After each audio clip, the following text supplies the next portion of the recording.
Ya, bismillahirrahmanirrahim.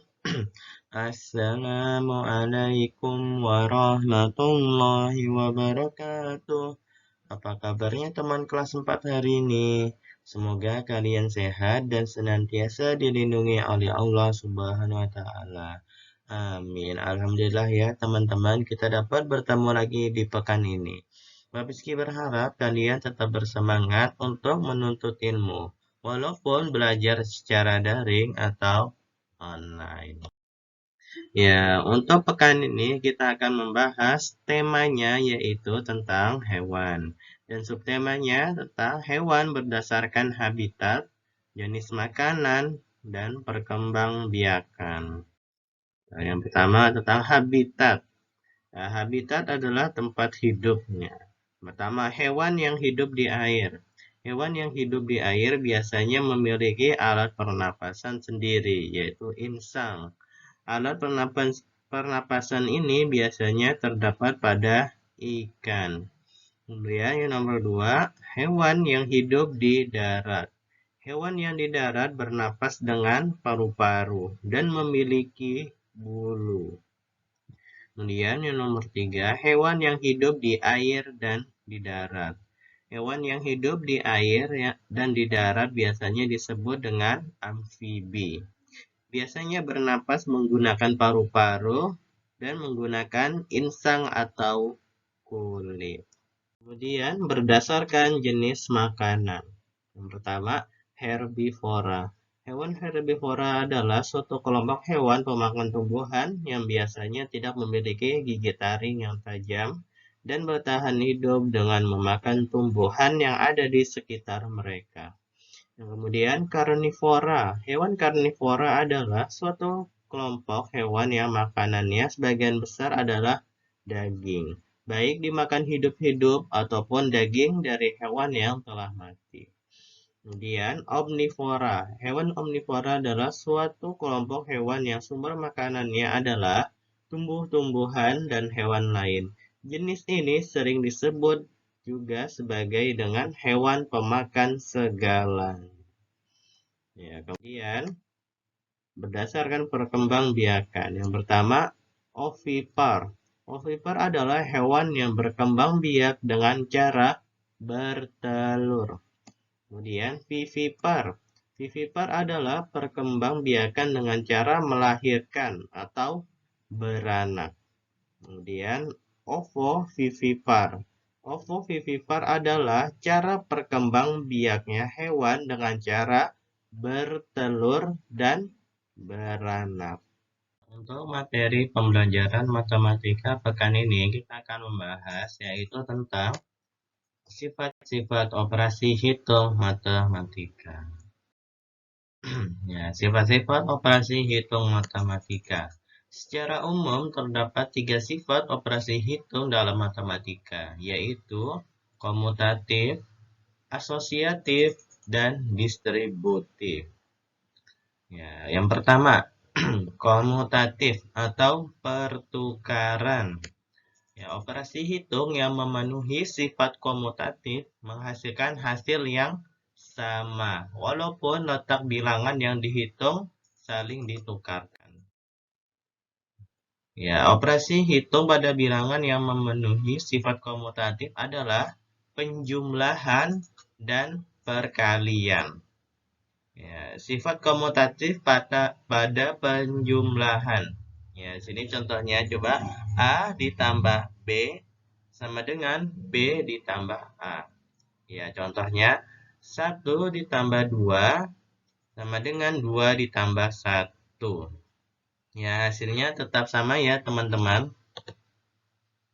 Yang pertama 1 ditambah 2 hasilnya 3.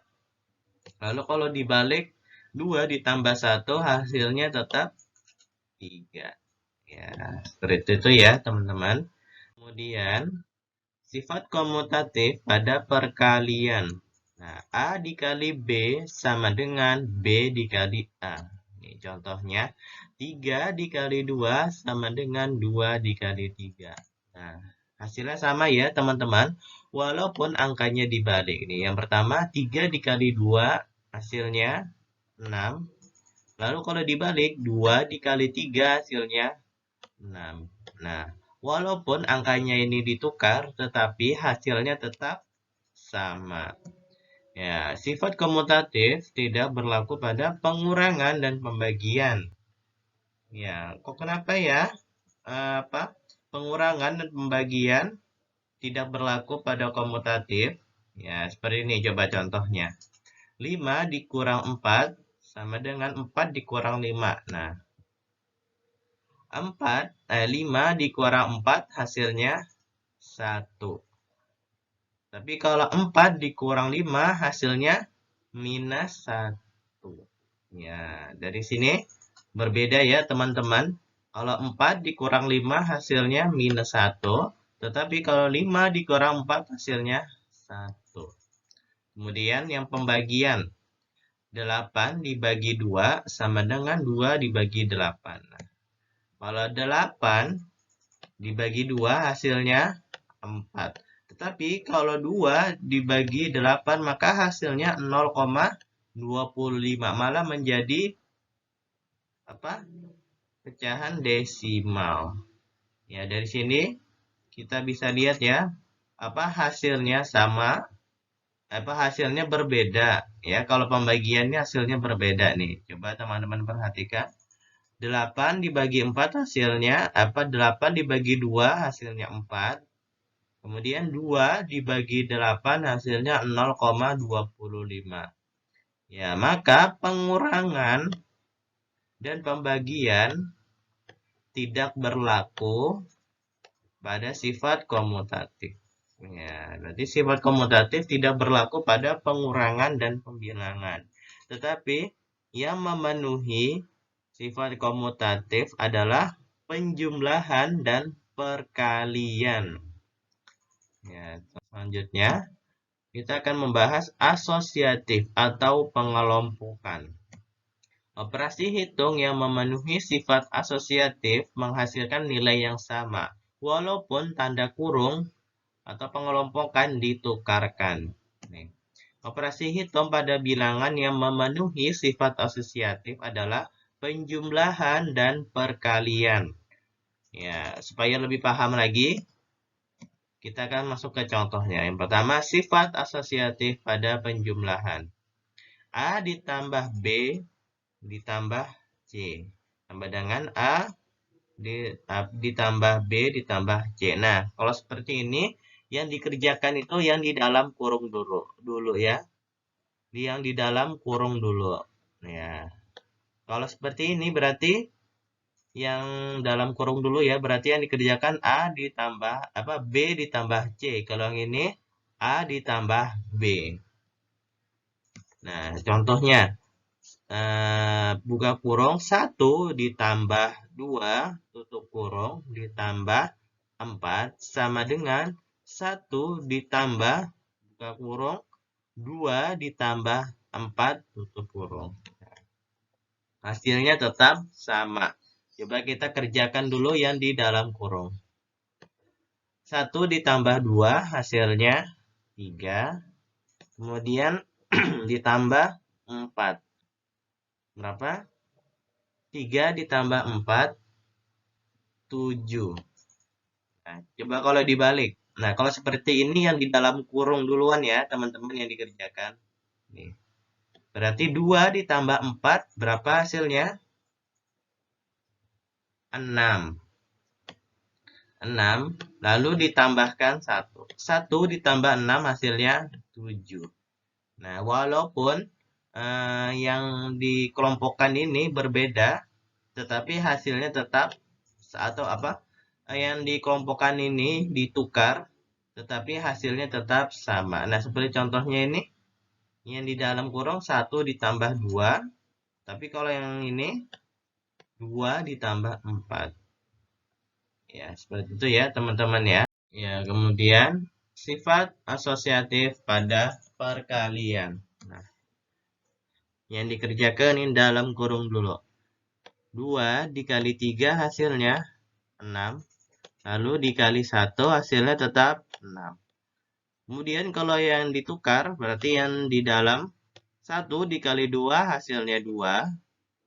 Lalu dikali 3 hasilnya 6. Nah, teman-teman bisa perhatikan, walaupun ditukar pengelompokannya, tetapi hasilnya tetap sama.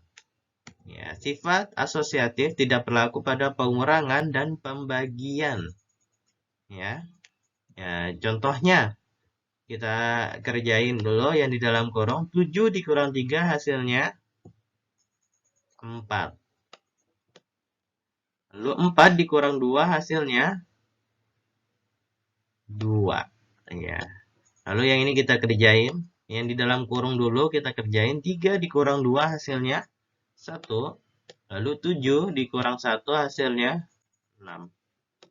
Nah, sampai sini teman-teman perhatikan. Ya, hasilnya tidak sama ya teman-teman. Ya, kelompok yang pertama dan kelompok yang kedua. Berarti pengurangan tidak berlaku pada sifat asosiatif. Kemudian yang pembagian. Nah, yang sekarang kita kerjakan yang di dalam kurung dulu. 24 dibagi 6. Ya, coba kita cari perkalian 6 yang hasilnya 24 berapa? Ya, 4. Lalu kita bagi lagi dengan 2. 4 dibagi 2 hasilnya 2. Ya, lalu kita kerjain lagi yang kelompok yang kedua. 6 dibagi 2 hasilnya 3. Lalu kita bagi lagi. 24 dibagi 3 8. Ya. Dari sini coba teman perhatikan kelompok yang pertama sama kelompok yang kedua tidak sama ya teman-teman hasilnya. Maka berarti pengurangan dan pembagian tidak berlaku pada sifat asosiatif. Kemudian kita akan membahas distributif atau persebaran. Sifat distributif perkalian terhadap operasi penjumlahan dapat dirumuskan sebagai berikut. Nah, ini dicampur ya antara perkalian dan penjumlahan.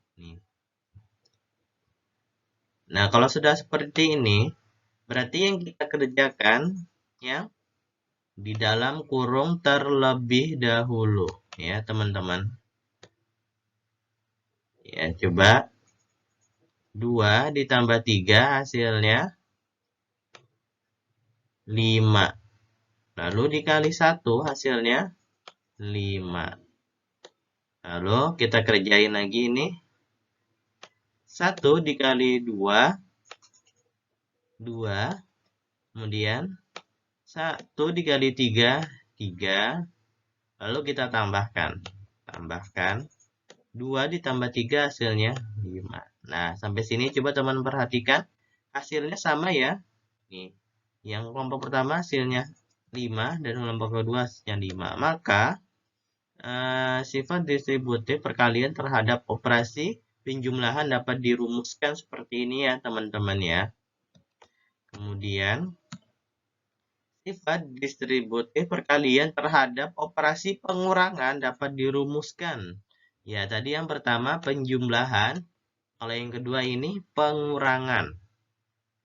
Ya, dapat dirumuskan sebagai berikut. Nih, coba teman perhatikan. Berarti kita akan mengerjakan yang di dalam kurung. 9 dikurang 3 hasilnya 6. Lalu dikali 2 hasilnya 12. Kalau ini kita kalikan 2 dikali 9 hasilnya 18. Kita tulis di atas ini 18. Lalu 2 dikali 3 hasilnya 6. Lalu kita kurangkan. 18 dikurang 6. Maka hasilnya 12. Ya, seperti itu ya teman-teman. Ya, distributif atau persebaran. Kalau yang pertama ini, yang nomor 1 ini, penjumlahan. Kalau yang nomor 2 ini adalah pengurangan. Alhamdulillahirabbil alamin. Kita sudah selesai membahas materi pembelajaran matematikanya. Semoga kalian dapat dimudahkan dan mengerti penjelasan materi pembelajaran matematikanya. Ya, sampai berjumpa lagi. Assalamualaikum warahmatullahi wabarakatuh.